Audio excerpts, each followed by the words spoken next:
Audiobuku.com mempersembahkan The Midas Touch. Investasi emas, karisma dan pesona pria sejati. Karya Mike Simons. Dibacakan oleh Surya Cahyadi. Selamat mendengarkan.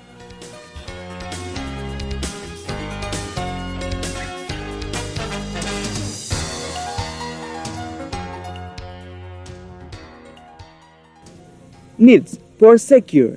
Setelah semua kebutuhan lahiriah atau fisiologis terpenuhi, maka kebutuhan selanjutnya yang timbul dalam diri manusia adalah salah satu kebutuhan batiniah, yaitu kebutuhan akan rasa aman. Perubahan tidak menentu yang terjadi di sekeliling manusia.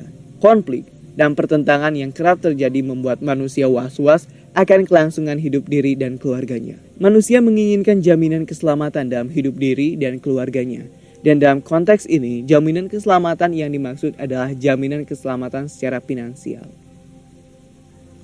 Untuk menjaga kelangsungan hidupnya, agar tetap lestari, manusia harus bekerja. Pekerjaan ini dilakukan karena manusia tahu bahwa dia harus mencukupi dan memenuhi kebutuhan hidupnya. Namun begitu, walaupun sudah memiliki pekerjaan, manusia harus tetap menyadari bahwa hidup terkadang memberikan berbagai kejutan dan kejadian yang tidak terduga. Kita bisa kehilangan pekerjaan kita kapan saja. Musibah, kemalangan, perang, dan krisis ekonomi berkepanjangan bisa terjadi sewaktu-waktu tanpa mempedulikan kita siap atau tidak. Atau dalam kasus yang lebih sederhana, kita tidak mungkin terus hidup bersama-sama dengan orang-orang yang kita cintai. Ada satu saat kita akan ditinggal pergi oleh anak-anak kita yang pergi untuk membentuk keluarga yang baru. Dan pada saat waktu itu tiba, tentunya kita berharap agar kita bisa hidup mandiri tanpa harus menjadi beban bagi anak-anak dan keluarga kita, bukan?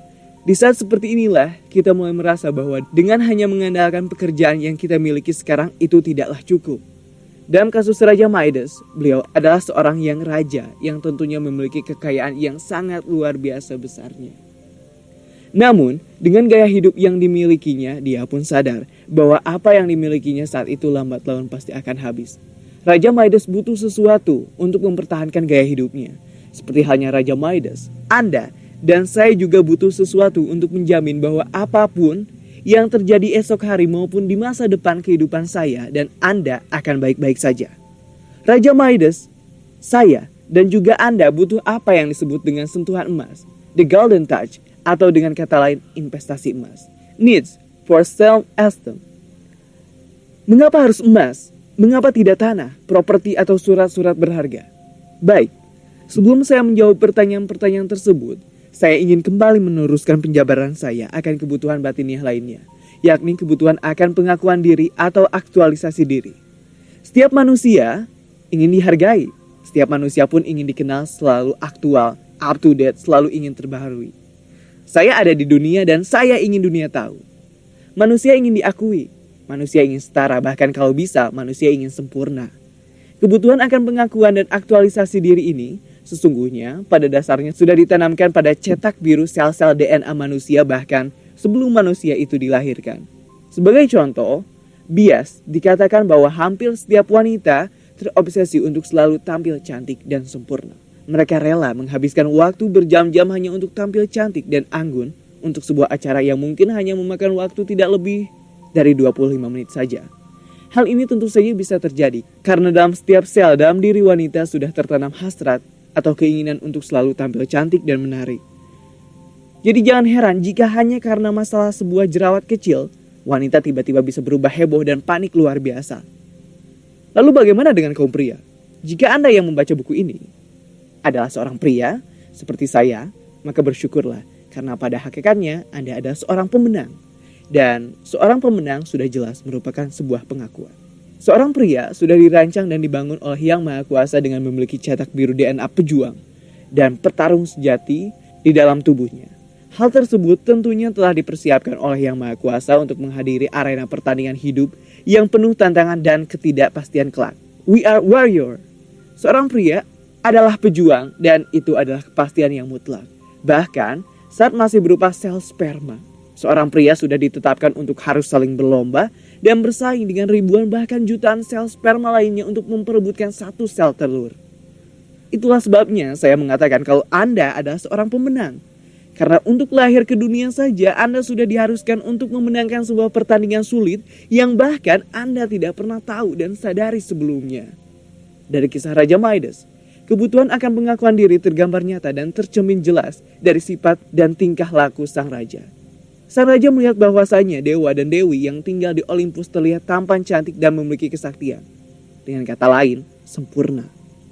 Oleh karenanya, sang raja walaupun memahami keterbatasan dan kekurangan dirinya sebagai seorang manusia, namun dari hati kecilnya sang raja ingin agar dirinya pun diakui.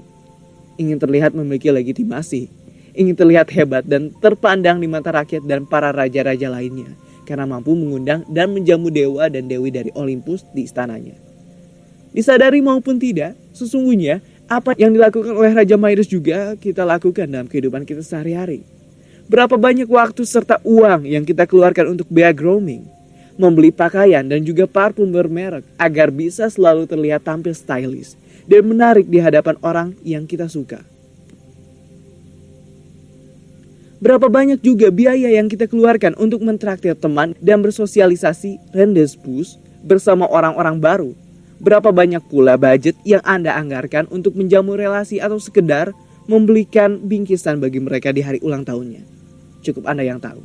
Namun yang jelas, berapapun biaya yang Anda maupun saya keluarkan untuk membiayai semua hal tersebut, tentunya hal tersebut dirasa cukup setimpal dengan apa yang kita terima, bukan? Benar sekali. Kita memang mengeluarkan biaya atau bisa kita sebut dengan pengorbanan.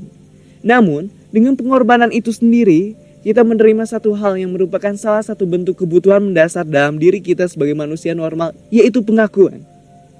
Pengakuan dari orang yang kita suka bahwasanya kita adalah orang yang menarik dan layak dicintai. Pengakuan dari para sahabat serta kenalan dan relasi baru bahwa kita adalah pribadi yang ramah, menarik, tidak membosankan, dan gampang bergaul. Pengakuan bahwasanya kita adalah orang yang care, simpatik, dan memiliki kepedulian. Serta tentunya pengakuan-pengakuan lainnya yang secara sadar maupun tidak sadar kita terima dari orang lain. And trust me, it's really worthy. Kembali ke pertanyaan sebelumnya, mengapa harus emas? Mengapa tidak tanah atau surat-surat berharga? Untuk menjawab pertanyaan tersebut, maka saya harus kembali beberapa langkah ke belakang. Anda dan saya memiliki kebutuhan akan perasaan aman, dan perasaan aman itu hanya bisa diperoleh dengan apa yang saya sebut sebelumnya dengan investasi emas. Berbicara tentang investasi emas, mungkin Anda berpikir akan melihat rentetan skema perhitungan dan angka-angka menjanjikan, serta grafik-grafik dan tabel warna-warni yang selalu menunjukkan dan mengarah ke atas.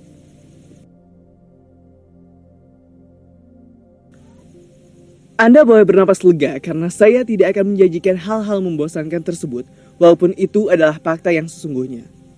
Buku ini saya tulis tidak bermaksud untuk menjali kepala Anda dengan angka-angka dan statistik-statistik yang saya percaya sudah cukup membuat Anda lelah sepanjang hari. Buku ini saya tulis dengan isi yang ringan dan santai dengan harapan agar esensi dasar yang sesungguhnya terdapat dalam investasi emas dapat Anda terima dan serap dengan baik.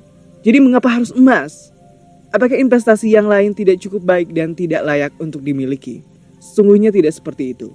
Investasi lain seperti halnya investasi tanah, properti, dan surat-surat berharga adalah jenis instrumen investasi yang juga cukup baik untuk dikelola. Bahkan, saya menyarankan Anda untuk memiliki salah satu instrumen investasi tersebut jika memungkinkan dan memiliki dana lebih untuk itu. Karena mengapa? Karena kita memang membutuhkannya. Itu jika dipandang dari segi kebutuhan akan rasa aman. Namun, jika dilihat dari segi kebutuhan akan pengakuan diri, maka semua instrumen investasi tersebut tidak ada yang dapat menggantikan apa yang bisa ditawarkan dan diberikan oleh instrumen investasi emas, baik secara langsung maupun tidak langsung. Intinya seperti ini, Anda memutuskan untuk membeli sebidang tanah untuk investasi. Anda tentunya berharap harga tanah itu di masa depan akan terus meningkat dan memberikan keuntungan bagi Anda. Namun, apakah nilai tanah itu sendiri memberikan pengaruh bagi nilai diri di dalam hidup Anda? Apakah dengan membeli tanah Anda bisa mendapatkan pengakuan? Apakah tanah itu sendiri memberikan pelajaran hidup bagi Anda selain bahwa Anda berasal dari tanah dan akan kembali ke tanah? Apakah Anda bisa merasakan membawa atau dengan kata lain melakukan kontak fisik setiap saat dengan investasi Anda ini? Pertanyaan yang sama juga saya ajukan untuk jenis instrumen investasi seperti deposito. reksadana, saham, obligasi, dan lain sebagainya? Dan jawabannya pastilah sama, tidak. Instrumen investasi surat berharga selayaknya tidak jauh berbeda dengan uang kertas. Selembar kertas berisi nominal tanpa nilai diri yang sesungguhnya. Pernyataan ini sesungguhnya mengacu pada sistem uang kertas itu sendiri, yang sebelumnya telah menggantikan posisi dan peran uang emas, serta uang perak yang kini mulai memperlihatkan tanda ketidaklayakannya sebagai alat tukar yang tidak memiliki nilai real atau nilai diri. Saya akan sedikit menjabarkan mengenai sejarah uang kertas dan hubungannya dengan instrumen investasi non-emas lainnya, agar kita semua mendapatkan gambaran jelas mengenai nilai diri sesungguhnya yang terdapat di dalam setiap instrumen investasi. Ketidaklayakannya uang kertas terjadi pada hakikatnya, yakni karena nilainya yang semakin menyusut. Uang kertas sendiri adalah bentuk pengkhianatan atas takaran nilai sebagai alat tukar dari fitrahnya semula berupa komoditas bernilai menjadi simbol angka semata. Agar lebih memahami hal ini, perlu dimengerti asal-muasal dari uang kertas itu sendiri. Untuk sampai pada bentuk yang kita kenal hari ini, uang kertas bermetamorfosa seiring dengan perkembangan zaman. Perubahan tersebut terjadi setidaknya dalam 3 tahapan. Pertama, uang kertas awalnya lahir sebagai kwitansi atau bukti uang yang dikeluarkan oleh para pandai emas dan perak atau goldsmith dan dapat ditebuskan kembali oleh pemiliknya. Dalam syariat Islam sendiri, janji utang ini dikenal dengan istilah dain yang haram dipakai sebagai alat jual beli karena pembayaran dengannya berarti tidak kontan. Pada satu titik, pemerintah kemudian memberikan hak monopoli penerbitan surat utang itu kepada satu pihak saja, yaitu bank sentral. Maka, janji utang yang semula bersifat privat antara pemilik harta dan pihak yang dititipinya kini menjadi publik dan dipasalkan berlaku umum. Ini terjadi pada abad ke-17. Kedua, para bankir yang sekarang memonopoli itu secara sepihak mengubah uang kertas tadi dari janji utang, promissory note, menjadi bank note, yaitu uang kertas tadi tidak lagi bisa ditebuskan menjadi koin emas atau perak oleh pemiliknya. Walaupun begitu, setiap kali mencetaknya para banker tersebut tetap menjaminnya dengan emas atau perak batangan. Ini disebut sebagai sistem standar emas, berlaku pada awal abad ke-20. Di Amerika, perubahan itu terjadi pada tahun 1933 pasca depresi hebat yang melanda Amerika kala itu. Rakyat Amerika pada saat itu dilarang memiliki emas dan harus menyerahkannya kepada The Federal Reserve, Bank Sentral Amerika Serikat. Di sini bisa disamakan dengan Bank Indonesia dengan jumlah sangat banyak. Rakyat boleh kembali memiliki emas dengan cara membelinya sebagai batangan, tapi dengan harga lebih mahal. Ketika ditarik oleh Bank Sentral Amerika Serikat pada tahun 1933, emas dibeli $20 Amerika Serikat per ons setelah uang kertas dolar yang baru diterbitkan 1934. Hanya bisa dimiliki kembali seharga $35 Amerika Serikat per ons. Artinya, dolar didevaluasi 40%. Emas tak lagi sebagai uang, tapi jadi komoditi.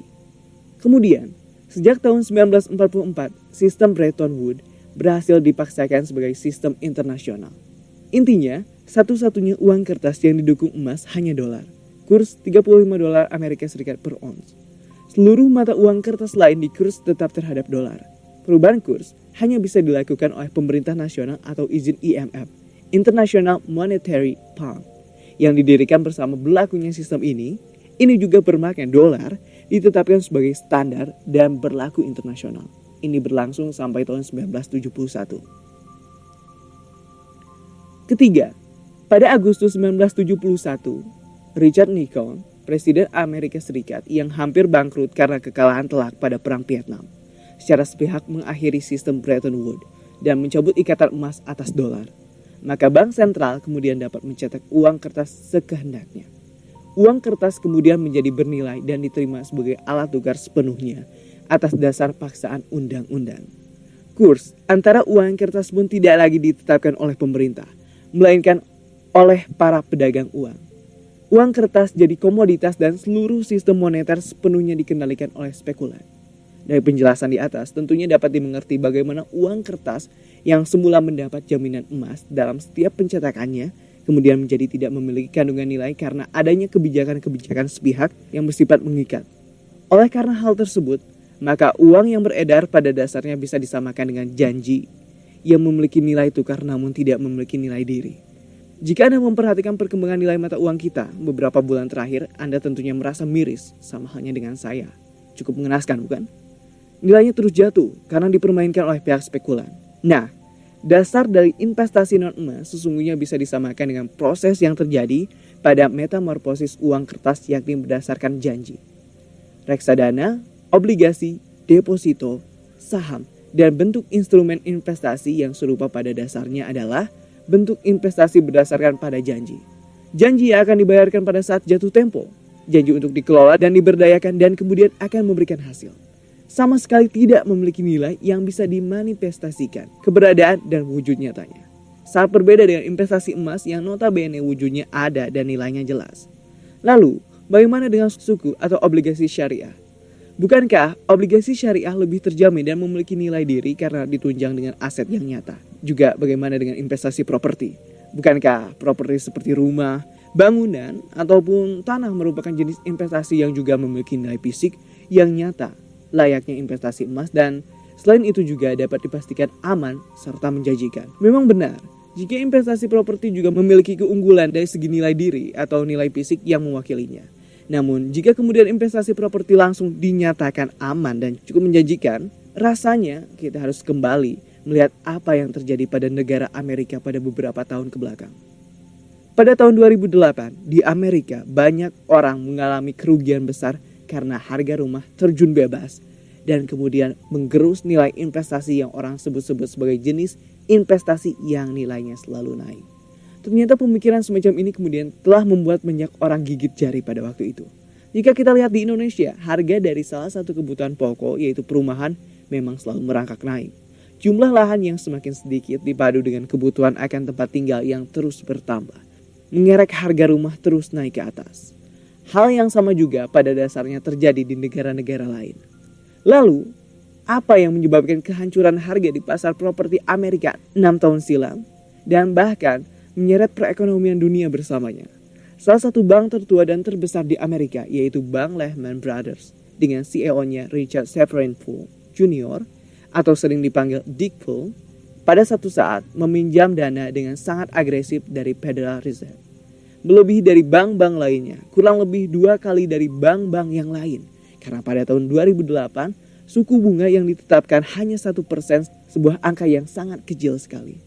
Dengan pinjaman yang sangat besar tersebut, dalam dunia perbankan disebut leverage, bank dapat menghasilkan keuntungan yang berlipat-lipat. Sebaliknya, bila bank tersebut mengalami kerugian, maka penderitaannya juga akan bertambah-tambah. Dan itulah yang terjadi, Lehman Brothers jatuh bangkrut. Seperti yang kita ketahui bahwa bank mendapatkan keuntungan melalui pemberian penyaluran kredit. Demikian juga Bank Lehman Brothers menawarkan kredit pinjaman rumah atau KPR kepada masyarakat Amerika. Bahkan mereka berani meminjamkan kepada orang-orang yang tidak kredibel dalam kemampuan membayarnya atau subprima. Dengan suku bunga awal yang rendah sekali. Tidak perlu melewati pemeriksaan dokumen yang menyulitkan. Begitu diajukan langsung disetujui. Dan inilah awal dari krisis kredit macet atau lebih dikenal dengan sebutan subprime mortgage crisis. Krisis di mana harga perumahan dan properti menjadi jatuh. Sementara kejatuhan nilai properti tersebut tidak dibarengi dengan naiknya minat pembeli maupun investor, sangat ironis. Kemudian dengan obligasi syariah. Obligasi syariah pada dasarnya adalah suatu bentuk investasi yang baik sama seperti emas karena memiliki jaminan nilai yang bisa dibuktikan melalui aset nyata. Namun kembali pada pembahasan sebelumnya mengenai properti. Aset baik bergerak maupun tidak bergerak memiliki nilai pasar yang tidak stabil. Nilainya memang bisa naik, tapi kecenderungan untuk mengalami depresiasi atau penurunan nilai jauh lebih besar seiring dengan perjalanan waktu, dan ini bahkan belum dihitung dengan biaya perawatan dan maintenance dari aset tersebut. Dari penjelasan di atas tentunya sudah dapat ditarik benang merah yang menghubungkan semua jenis instrumen investasi yang berbasis non-emas. Investasi berbasis non-emas pada dasarnya tidak memiliki nilai dari yang mampu menjamin kredibilitasnya dalam hal ketahanan dari pengaruh faktor luar seperti inflasi maupun kebijakan-kebijakan pemerintah yang tidak menguntungkan. Selain tidak memiliki nilai diri selayaknya investasi emas, instrumen investasi jenis lain juga tidak sefleksibel dan seliquid investasi emas yang dapat kita peroleh kapan saja dan kita jual atau kita cairkan kapanpun kita butuhkan. Salah satu keunggulan dari investasi emas yang membedakannya dengan jenis instrumen investasi lainnya, Saya tidak bermaksud menjelek-jelekan semua jenis instrumen investasi berbasis non-emas. Saya hanya menyarankan Anda untuk lebih bijak dalam memilih jenis instrumen investasi yang disodorkan kepada Anda. Jika Anda adalah tipe yang agresif dalam berinvestasi, maka saya menyerahkan sepenuhnya pilihan kepada Anda. Namun, tentunya yang paling penting bagi Anda untuk Anda sadari dan Anda pasti pahami adalah Anda harus mempunyai atau memiliki benteng yang mampu mempertahankan kehidupan finansial Anda. Benteng pertahanan yang anti-inflasi dan juga fleksibel untuk mempertahankan nilai aset dan harta yang Anda miliki. Dan benteng pertahanan aset dan harta tersebut haruslah berupa investasi yang sudah jelas memiliki nilai diri dan wujud yang nyata, yaitu investasi emas. Awareness for good controlling. Pelajaran penting selanjutnya yang bisa kita petik adalah kesadaran akan pentingnya kendali. Raja Midas sadar bahwa dia memiliki kebutuhan dan itu adalah hal yang baik. Raja Midas pun sudah sangat tepat dalam memilih pilihan permintaan. Namun yang disayangkan adalah Raja Midas tidak turut meminta cara untuk mengendalikan akan apa yang menjadi keinginannya. Saya pribadi beberapa kali melihat peristiwa di mana anak yang masih kecil dan belum sepantasnya mengemudikan kendaraan merengek minta diberikan kendaraan oleh orang tuanya. Karena kasihan, sayang maupun mungkin bosan karena rengekan sang anak, akhirnya sang orang tua mengabulkan keinginan sang anak dan memberikannya kendaraan, dan yang terjadi selanjutnya sudah dapat ditebak. Penyesalan. Memiliki emas dalam bentuk investasi layaknya atau bisa diibaratkan manusia gua yang menemukan api. Api bisa juga dikatakan sebagai penemuan awal yang sangat berharga yang ditemukan oleh manusia. Dengan api, manusia bisa mengolah makanan, menghangatkan badan dan menjauhkan hewan-hewan buas. Api juga memberikan penerangan bagi manusia. Namun tanpa kendali yang benar, api bisa menjadi suatu bentuk bencana bagi manusia. Ada suatu persamaan yang dimiliki emas dengan api sehingga sama-sama memiliki suatu pesona dan karisma supranatural yang mampu menarik siapa saja untuk mendekat dan mendapatkannya. Api, pesona dan kehangatannya mampu menarik dan membius ngengat untuk mendekatkan diri hingga akhirnya terbakar. Pun demikian halnya dengan emas. Manusia dari berabad-abad lamanya saling berlomba, bahkan saling membunuh dan menghalalkan segala cara untuk mendapatkannya. Bagaimana hal ini bisa terjadi? Jawaban pertanyaan tersebut sesungguhnya hanya satu. Semua hal di dunia memiliki dua sisi mata uang, sisi yang baik dan juga sisi yang buruk. Emas pun tidak terluput akan hal tersebut. Sisi buruk yang akan selalu terkandung dalam emas adalah greedy atau keserakahan. Ada kandungan keserakahan dalam emas yang Anda pegang dari dulu maupun sekarang bahkan sampai akhir zaman. Keserakahan yang mengantar para pelaut dan penjelajah zaman dahulu mengarungi samudra luas. Keserakahan yang memutar roda perekonomian dan menimbulkan peradaban. Keserakahan yang sama yang kemudian melahirkan ambisi dan rasa haus akan tampak kekuasaan. Dalam dongeng, kisah maupun sejarah umat manusia, emas akan selalu diidentikan dengan keserakahan. Dan keserakahan ini jika tidak bisa dikendalikan maka akan membuat celaka bagi mereka yang memilikinya.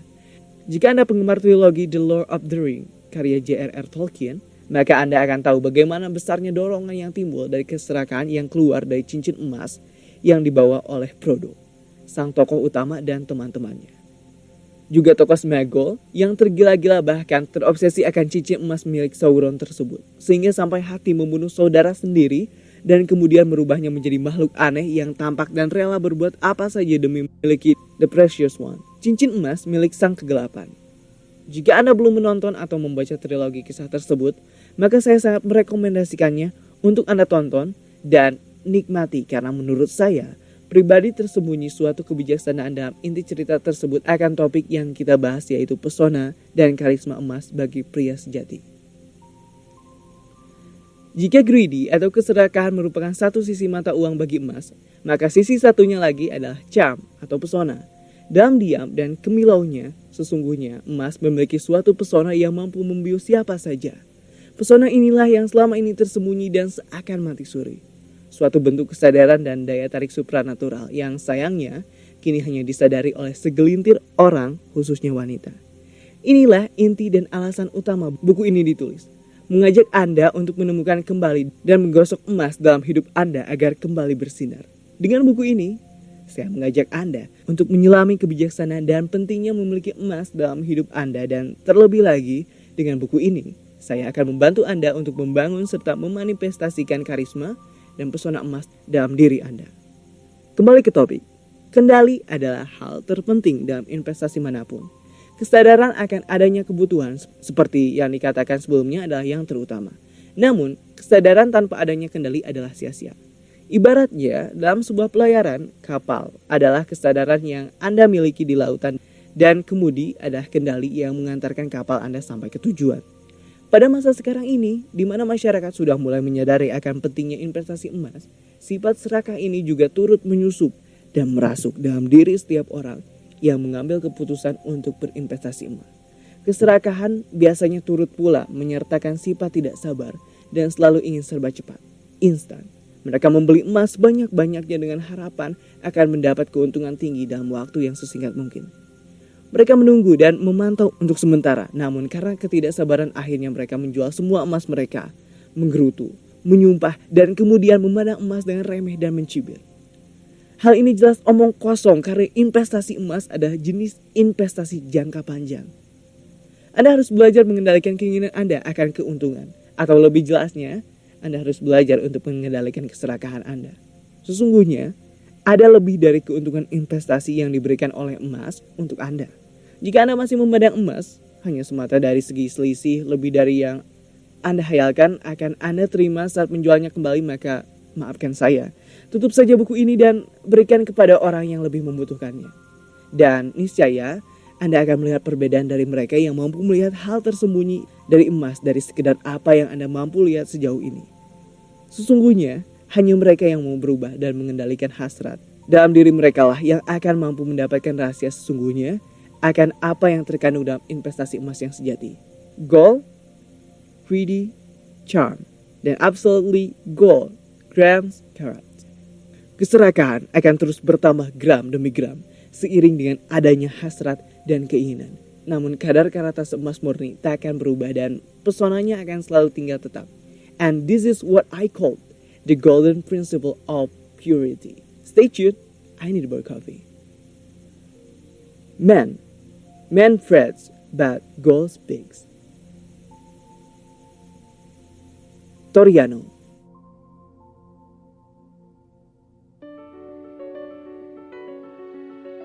Terima kasih. Nantikan audiobuku lainnya hanya di channel Dengar Buku.